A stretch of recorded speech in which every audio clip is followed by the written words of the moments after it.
Assalamualaikum warahmatullahi wabarakatuh. Alhamdulillah. Alhamdulillahilladzi hadana li hada wa ma kunna linahtadiya laula an hadanallah. Laqad ja'at rasulu rabbuna bil haqq wa nudu antilkumul jannatu uristumuha bima kuntum ta'malun. Asyhadu an la ilaha illallah wahdahu la syarikalah wa asyhadu anna Muhammadan abduhu wa rasuluh la nabiyya ba'dah. Qala Allah ta'ala fi kitabil karim. A'udzu billahi minasy syaithanir rajim. Syahrul Ramadan alladzi unzila fihil Qur'anu hudan linnas wa bayyinatin minal huda wal furqan. Al-ayah. Qala rabbi israh li sadri wa yassir li amri wahlul 'uqdatam min lisani yafqahu qawli, amma ba'du. Ahlal kiram wal muhtaramun, para jamaah, bapak-bapak dan ibu-ibu, serta para alimil ulama, para sepuh dan bini sepuh yang ada di mushola taqwa yang mulia ini, yang sama-sama dimuliakan oleh Allah Subhanahu wa ta'ala.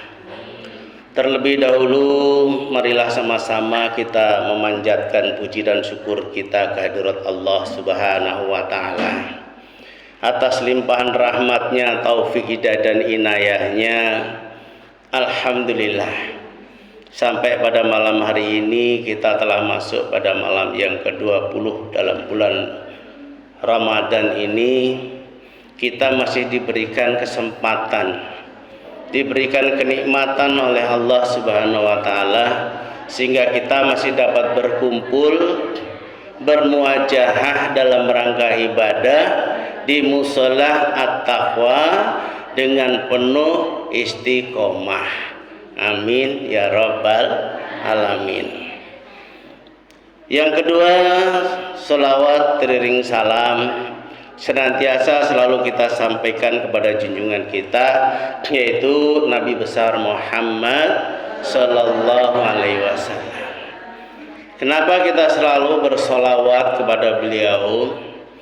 Karena Nabi Muhammad adalah Nabi yang paling utama, Nabi yang dimana dari seluruh diantara para nabi, yaitu Nabi Muhammad lah yang mengajak kita, yang menuntun kita hingga sampai kita nanti bisa masuk di tengah-tengah surganya Allah Subhanahu wa ta'ala. Maka di dalam ayat Al-Quran itu dikatakan, yang tadi dimasukkan dalam mukadimah adalah antil kumul jannatu uristumuha bima kuntum ta'malun. Nabi akan menuntun kita kepada tengah-tengahnya surga, di mana memang surga itu akan menjadi warisan buat kita yang menjadi umat Rasulullah Shallallahu Alaihi Wasallam pada nanti di akhir yaumil kiamah. Surga itu akan diwariskan kepada kita. Kita siapa? Yaitu umat daripada baginda Nabi besar Muhammad sallallahu alaihi wasallam. Maka di situ tidak henti-hentinya kita selalu mengagungkan dan mengucapkan sholawat kepada beliau. Innallaha wa malaikatahu yusholluna ala nabi ya ayyuhalladzina amanu shollu alaihi wa sallimu taslima. Allahumma sholli wa sallim wa barik. Bapak Ibu hadirin wal hadirat jamaah rahimakumullah.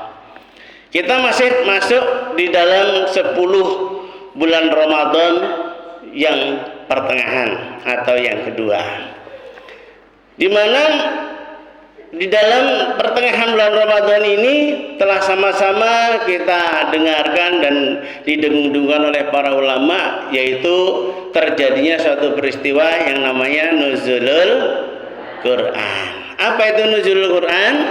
Diturunkannya dengan sempurna, yaitu kitab suci Al-Quran pada tanggal 17 bulan Ramadan. Masya Allah, ya, diturunkan dengan sempurna.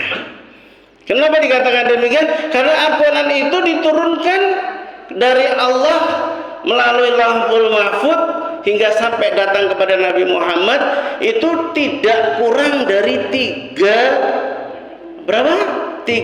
sampai 4 tahun lamanya turun. Sehelai terus saya itu kepada Nabi Muhammad Sallallahu Alaihi Wasallam. Ya, ketika sudah sempurna baru turun dengan sempurna itu semua ayat-ayat Allah kepada Nabi Muhammad, yaitu pada 17 bulan Ramadan. Untuk apa? Kata Allah di dalam Al-Quran dijelaskan, yaitu unzila fil Qur'an hudal linnasi wa bayyinatin minal huda wal furqan. Adanya Quran itu diturunkan tak lain dan tak bukan untuk menjadikan hidayah, untuk menjadikan petunjuk bagi manusia yang beriman kepada Allah Subhanahu wa Ta'ala, dan akan menjadikan pemisah. Ya, Al-Quran itu akan menjadikan pemisah, perisai antara yang batil dengan yang hak, antara yang salah dengan yang benar. Itu semua ada di dalam Al-Quran. Bapak Ibu hadirin wal hadirat rahimakumullah. Dalam hal ini saya pernah mendengar cerita dari seorang dokter ahli saraf. Ya, dalam investigasi Qurannya, dokter itu ternyata memiliki satu penelitian yang luar biasa.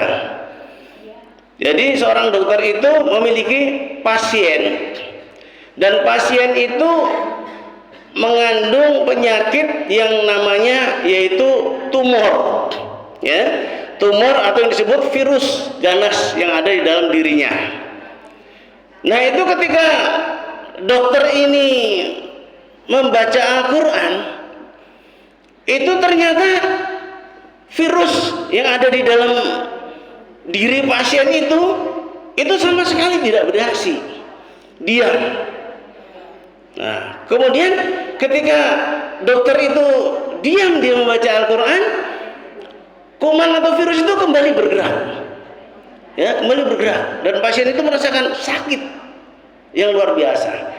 Kemudian sama dokter tadi dibacakan Al-Quran lagi, ya, itu ternyata Masya Allah, itu virus yang ada di dalam diri pasien itu tenang dan tidak bergerak sama sekali, dan bahkan tidak merasakan sakit si pasien itu. Kata si dokter, inilah Allah menunjukkan rahmatnya di dalam sebuah bacaan Quran. Sesuai dengan dalilnya, yaitu wa nunazzilu minal Qur'ani ma huwa shifaa'ur rahmatul lil mu'minin wa la yazidudz zalimina illa khasara. Ternyata Quran itu diturunkan juga bukan hanya sebagai hidayah, tapi Quran juga diturunkan sebagai obat dan rahmat dari Allah Subhanahu wa Ta'ala bagi setiap orang yang beriman kepada Allah Subhanahu wa Ta'ala. Maka kalau sampai pada hari ini ada orang iman, ada orang yang istiqomah mau duduk di musola, kok dibacakan Quran masih ngomong sendiri, berarti malulah sama kuman atau virus yang ada dalam diri manusia tadi. Ya, kuman aja Bu, itu kan dibacakan Quran, Masya Allah, diem seketika. Ya, idza qiraatil Qur'anu ansitu wasma'u.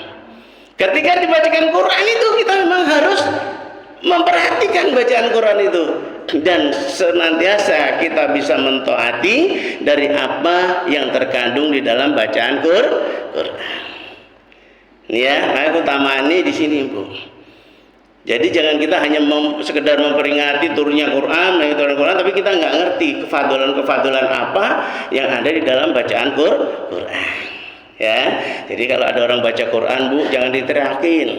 Ya, saya pernah datang di suatu pesantren, di sana ngundang Muammar Syed. Ya, ketika dia baca Qori itu diteriakin, saya kaget. Ya teriak aja memang nyebut nama Allah, Allah ya Rasulullah begitu ya. Tapi ini kaget karena apa? Perintahnya nggak seperti itu. Wa idza qira'atil Qur'anu ansitu wasma'u. Jadi di situ ketika dibacakan Quran maka kita perhatikan dan kita dengarkan. Ya, inilah jadi kita sedikit waktu tapi kita bisa memahami di mana ketika Quran itu dibacakan adalah kita perhatikan ya dan kita dengarkan baru kita pahami. Syukur-syukur kita mengetahui dari makna bacaan Quran itu. Moga Allah paring manfaat dan barokah. Kurang lebihnya mohon maaf. Akhir kalam taufik wal hidayah wal afu minkum. Wassalamualaikum warahmatullahi wabarakatuh.